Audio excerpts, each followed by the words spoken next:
Hey guys, Miss Marusik here, and in this video we're going to talk about two topics. First, we're going to talk about writing electron configurations for ions that are transition element metals that have more than one possible charge. And then we're also going to talk about dealing with our three rules for electron configurations in orbital diagrams: the Pauli exclusion principle, Hund's rule, and the off-bow principle, and making sure we can recognize electron configurations and orbital diagrams that are incorrect. So to start us off here, let's talk about these ions for a minute. You notice on this first problem here, it says, hey, write the ground state complete electron configuration of neutral iron, the iron +2 ion, and the iron +3 ion. So the first thing I'm going to do is I'm going to go find iron on my periodic table. And I see it's right here, kind of smack dab in the middle of my 3D section. So as a reminder, I want to list everything I went through in order to get to iron. And since it says complete electron configuration, I literally want to write everything I went through to get there. Okay. So for Fe, we're going to have 1s2, 2s2, 2p6, 3s2, 3p6, 4s2, and then just to double check on the 3D here, make sure I get the right count here, I should have 1, 2, 3, 4, 5, 6. Now, if I did this right, I should have a grand total of 26 electrons being shown. So let's double check and make sure I have that. 2 and 2 is 4, plus 6 is 10, plus 2 is 12, plus 6 is 18, plus 2 is 20, plus 6 is 26. And so that matches up with the 26 electrons that I need. All right, so now let's talk about changing this over into an ion. Let's see if I can talk right here. So we've got Fe+2 that we want to do this for. Now, as a reminder, +2 ions means that I lost 2 electrons. However, I want to be very careful with where I'm taking those 2 electrons from. If you think about distance-wise, an atom with all of its electrons around it, it would obviously be much easier to pull off things from the outside than it would be from the inside. So I always want to make sure that I'm first removing valence electrons. So if I go back and look up here at my electron configuration, I notice here that, yeah, I wrote 3D last, but this 4s being in the 4th energy level are actually the valence electrons. So what that means is that I'm going to have 1s2, 2s2, 2p6, 3s2, 3p6, I'm going to leave off those 4s2s, and I'm now going to put 3d6. So even though that looks weird because it's not for an atom, it's for an ion now, I did remove my valence electrons, thereby creating a full valence S and P on the previous energy level. We don't always achieve that goal with the transition metals, getting a full valence S and P, but if we can, we try to, okay? Now, obviously on the next one, I'm pulling off an additional electron. So here I'm losing a grand total of 3 electrons for the Fe+3. So I would pull off the same 2 I did here. So the 4s2s are going to go again. But then when I want to pull off the 3rd electron, obviously all of these in the 3rd energy level are fairly equally distant from the nucleus. So I want to next pull off in opposite filling order. So that means whatever was last would come off first. So once I take off valence, then I can go backwards in my order.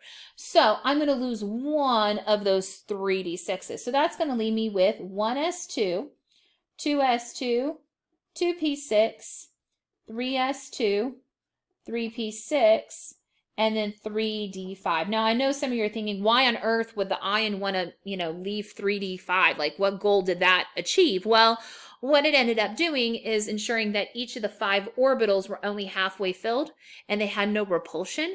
So that actually somewhat stabilized that iron a bit to give up that additional electron beyond just the 2 valence. Okay, so that's kind of the reason why it might do something like that. Now again, does that look weird? Yes, because it's like not in order, so it just seems out of place.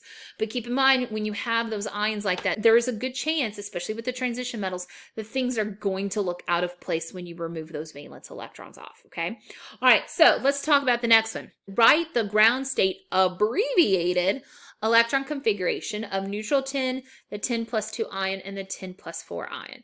So again, here I get to write the abbreviated versus the complete. So what I'm going to do is I'm going to go find tin. So I'm going to go find SN. I see it's right here. And I'm going to pick the previous noble gas to it. I see that the previous noble gas is krypton. So what that means is that I'm going to put krypton into brackets. So for SN, I'm going to put krypton into brackets, and I'm going to state everything I went through after krypton in order to get to the tin. So after krypton, as I come down here, if I think, hey, 1s, 2s, 3s, 4s, 5s, I'm going to be at 5s2, 4d10, and then including the box of tin, I'm going to be going through 5p2. Okay, so now for the next one, it says, hey, do the SN plus 2 ion. Well, again, that means we are going to lose 2 electrons here. Well, in losing 2, I would want to pull off valence first. However, I see both the 5s2 and the 5p2 are both valence. So what that means is that now I'm going to pull off in backwards filling order off of those valence. So since the 5p were the valence that were the last to fill, I'm going to pluck those off first. So the SN plus 2 will be krypton, 5s2, 4d10. Okay, and then last but not least down here, it says, hey, do the SN plus 4. Well, that means, of course, I'm losing 4 electrons. So I would, again, lose those P's that we know we already lost. But now I would also pluck off those 5 S's. Okay, so that would give me krypton in brackets and the 4d10. Which, again, looks weird, but it still gives us enough information that now we can see, hey, the 4d10 would now be like the highest energy.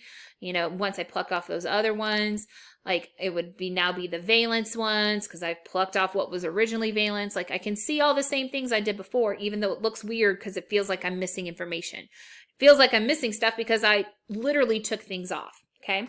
By the way, if you ever want to double check a ground state abbreviated configuration for an atom, you can do it the same way I checked this one up here. You would just take the atomic number of krypton, which is 36, and then I add the exponents to it to see if it totals 50, okay?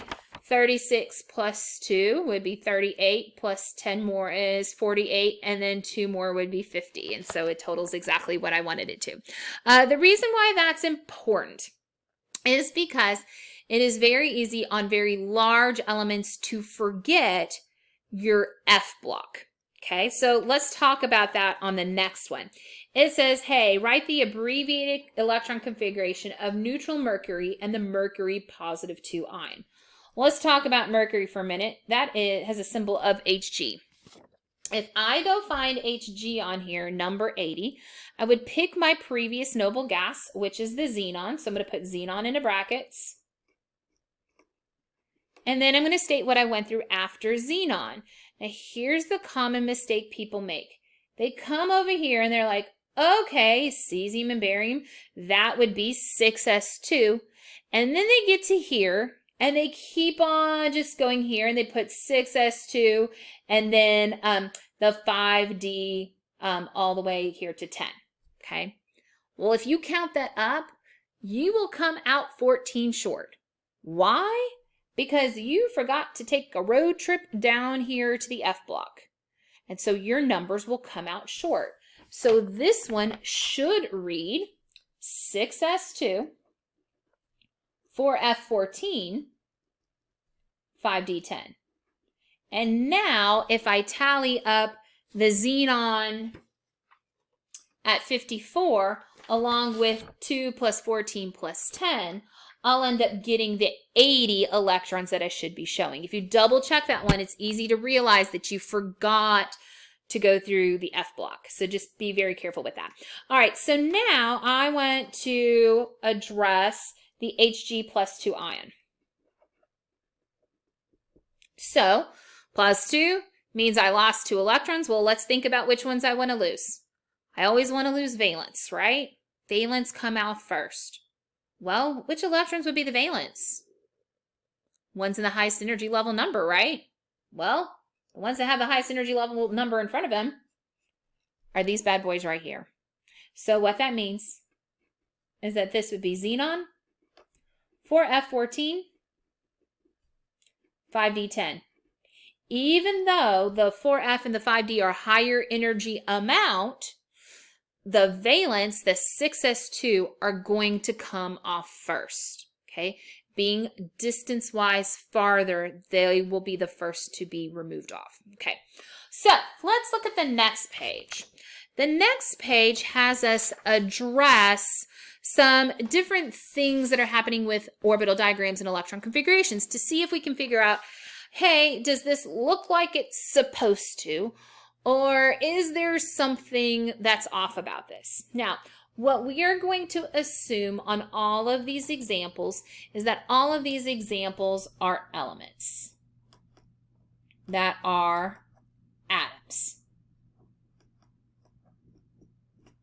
Now, the reason why it's important to realize that they're atoms is because that means they didn't lose or gain random electrons anywhere, okay? They didn't become ions, okay? So things should be in order here. So you notice that these boxes aren't labeled, but I bet we can kind of figure out where they're at. Like if I have a single box, then that means that's something that was in the S sublevel. And these 3 boxes here would be something that's in a P. So what we want to ask ourselves on this first one is, having 2 electrons going up and down in the S orbital, and then 3 going up in individual P's, does that look normal? Would that be ground state, if it's normal?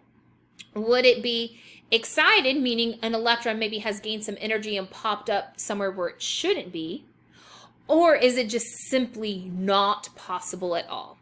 And then we're going to address if it violated, if it's excited or not possible, what rule did it violate in doing that, okay? So here, this is totally possible, right? Like we see this all the time. Like this would be something like, say, for example, I don't know, maybe nitrogen, where I had the 2 electrons for lithium and beryllium in the S, and then here, you know, going through boron, carbon, nitrogen, and adding those, it puts 1 in each. So this one, totally normal, totally what we would expect. And so for this one, we are going to put ground state.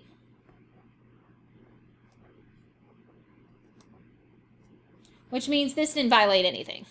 Okay, let's look at the next one, though. Something looks out of place on the next one, right? Well, think about what looks out of place here. That looks kind of weird, right? Like, if we think about it, if we remember Hund's rule says that we should put 1 electron into each orbital, all going the same direction before we double up. It's done that way to help reduce repulsions and to keep everything at a minimum energy level. So if there's an electron that has kind of flipped its repulsion around, flipped its direction around in comparison to the other singles that are in the other similar orbitals, then what that means is that it must have gained some energy in order to flip itself around. Okay, so that means this is excited. Okay, in order to flip itself around, it must have gained some energy. Okay, let's look at the next one. Let's think about what looks out of place here. I don't know about y'all. That looks jacked up, yes? It's like, no, that shouldn't be that way, right? But let's think about this for a minute. We got 2 arrows both going the same direction, which means they're in the same energy level, the same sublevel, the same orbital, and they have the same spin. They have all the same pieces to the address. There is no way that those two electrons in that same orbital could be going all buddy-buddy the same direction. Naturally, they have to repel each other.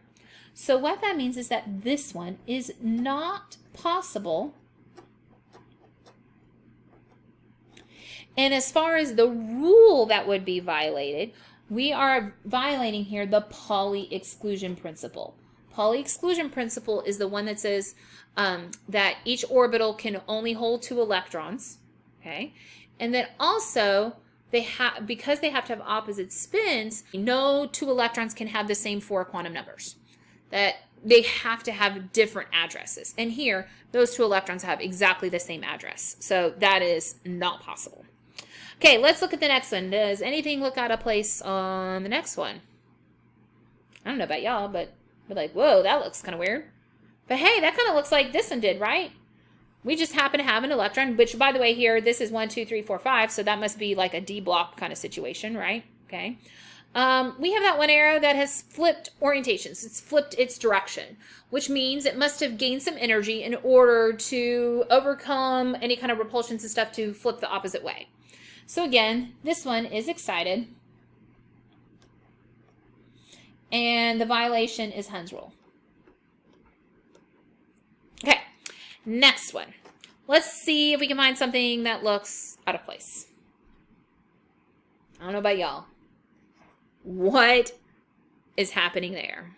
That's a hot mess express, right? That can't be. We cannot have 3 electrons in an orbital. So this guy is not possible. No matter how much energy I may gain, there is no way that an electron being excited could somehow manage to shove 3 in an orbital. Not possible. By the way, the rule this is violating is the rule that says each orbital can only hold 2 electrons. Also, we have 2 electrons in here that would have the same 4 quantum numbers, which we know can't be. And so this would be another example of violating the Pauli exclusion principle. Okay, let's look at the next one. What looks weird? Well, that kind of looks weird, right? So yeah, even if electrons gain energy to flip, I can't have them both rotating the same way. Doesn't work. If I have 2 electrons in there, they have to repel each other. So what that means is that this one is, again, not possible. And what that means is that the rule we are violating is, again, the Pauli exclusion principle. Wow, it is too late at night. I need to go to bed soon. Okay. All right, let's look at the next one. And we want to ask ourselves, well, what looks weird? Well, I see that this guy right here only has 1 electron, yet beyond that, this has doubled up. So I haven't filled the orbital of lower energy amount first. This is the S and then the D, right? So I haven't finished filling the S before I fill the D. Well, normally that wouldn't happen. So this is not a ground state. This is not a normal kind of thing. However, what could have possibly happened is that originally I did have the other electron here going the other way, okay? But maybe that electron gained some energy. And when it did so, it popped up to here. It popped up to a higher energy sublevel.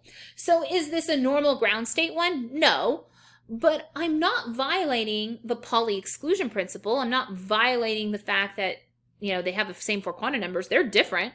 So what that means is that this is an excited one. And the rule that I would be violating here is a new one, the Aufbau principle. Aufbau principle is the one that says that we must fill orbitals of lowest energy amount first. And so since the S is not filling up before the D, then that means something must have gotten excited and jumped up. It's not a ground state normal one, okay? So now let's look at the next one here. If I kind of look through that, I see it's kind of the same situation here, right? Like I don't have anything here to pair up, but yet all of these are paired. So I'm not filling up the lowest energy amount first. So again, this is an example of something that's excited. and I'm dealing with the off-bow principle. Okay, now, a couple quick things, okay? Notice kind of a trend here. If I am violating the Pauli exclusion principle, if I'm violating, you know, an orbital having more than 2 electrons, or I am violating, you know, 2 electrons having the same 4 quantum numbers, that is not possible. I cannot have that whether excited or not. However, if I'm violating Hund's rule, or I'm violating the off-bow principle, then that would be something that was excited. So that is something that's possible. Now, when I'm doing this with electron configurations, obviously it's going to be kind of hard to tell which of these, or if any of them, I'm doing something where I had a flipping of an arrow. Okay, I won't be able to tell if a rotation got flipped, but I still should be able to tell if things are filling up in the right order, or if things have more electrons than they're supposed to. So what I want you to do is to pause this video and for a moment go through these and notate anything, if anything, looks out of place to you. So take a moment, pause the video, mark if anything looks out of place on those. So I'm going to give you all a minute. Okay, did you try it out? Did you mark what looked off? Okay, let's kind of go through these and see if anything looks off. There might not be. For example, look at this one. 1s2, 2s2, 2p3. That sounds good, right? I don't see anything wrong with that. Okay, so that means this one is a ground state. Nothing's wrong with that. Woohoo. And so there's no rule that's violated. Okay, but now let's look at the next one. 1s2, 2s2, 2p6, 3p3. Well, I know it should go 1s2, 2s2, 2p6, 3s2, 3p1, right? I shouldn't have 3p3 yet. I should have 2 in the s. So what that means is that even though this is not a proper order, so I must be violating some rule, I have electrons that have jumped up to a higher energy sublevel. So what that means is that here, something must have gotten excited. And the rule that I would be violating is the off-bow principle. I'm not filling orbitals of lowest energy amount first, and so therefore that's the rule I'm violating. All right, let's look at the next one. 1s2, 2s3. Well, I don't know about y'all, but I think it's 1s2, 2s2, right? Like, that's kind of jacked up there. Well, here's the issue. I know S only has 1 orbital that can hold 2 electrons, so there's no way it could ever hold 3, right? The only way it could hold 3 is if there were 3 arrows in an orbital, and I can't have that. So what that means is that this one is not possible at all. And as we know, if it's not possible, then that means I must be violating the Pauli exclusion principle. Okay, next one. Let's see what our order looks like. 1s2, 2s2, 2p6, 3s2. Well, I don't know about y'all, but this looks kind of weird. 1s1. I'm like, whoa, wait a minute. That should be 1s2, 2s2, 2p6, 3s2, yada, yada, yada. So what that means is that I must have had an electron there that has jumped out of place. So I know this is not ground state. I must be violating some rule. But this is possible, like I'm not overfilling things in any way. Okay? So I'm going to put that this is excited. And what must have happened is that one of these electrons maybe popped up here to 3s2. Like really it should have been 1s2, 2s2, 2p6, 3s1. But one of those electrons temporarily gained energy and has jumped up energy levels. And it eventually will fall back down. So here I would be violating off-bow. Again, I'm not filling orbitals of lowest energy amount first. Okay, next one. Argon, 4s2, 3d11. And I'm like, whoa, wait a minute. 3d11. That can't be. 3d can only hold 10. So that's holding way too many, right? I only have 5 orbitals that can hold 10 electrons. So if it's holding too many, then I know that that's not possible. And what that means is that that is violating the Pauli exclusion principle. Okay, last but not least down here. Xenon, 6s2, 5d3. Well, Be very careful. Might at first glance look like it's okay until you really pay careful attention, because after xenon, I should come over here to the 6s2, but then I should be coming down here to 4f before I go back up to 5d. So 4f should be coming in between here. Okay. So I'm not filling in perfect order. So that means I am violating a rule here, which is not good. So this is not a ground state. But I'm not overfilling anything, so it must be excited. Those 4Fs must have gained some energy from an external source and have jumped up to a higher energy level, to a different sublevel. And so therefore I'm violating off bow, which says I must fill orbitals of lowest energy amount first. By the way, notice on these, I'm only putting off bow or poly. There's really no way to see whether or not I'm violating Hund's rule with these, because again, I have no information about the arrows when I'm doing an electron configuration. Okay, so kind of a little bit different there than what we're used to seeing. So again, if I'm writing an electron configuration, I don't want to be doing any of these messed up things. I want to write it in the order that I should, unless the problem tells me specifically, like, hey, I have an ion where I've lost some electrons, and you have to figure out where they're lost from.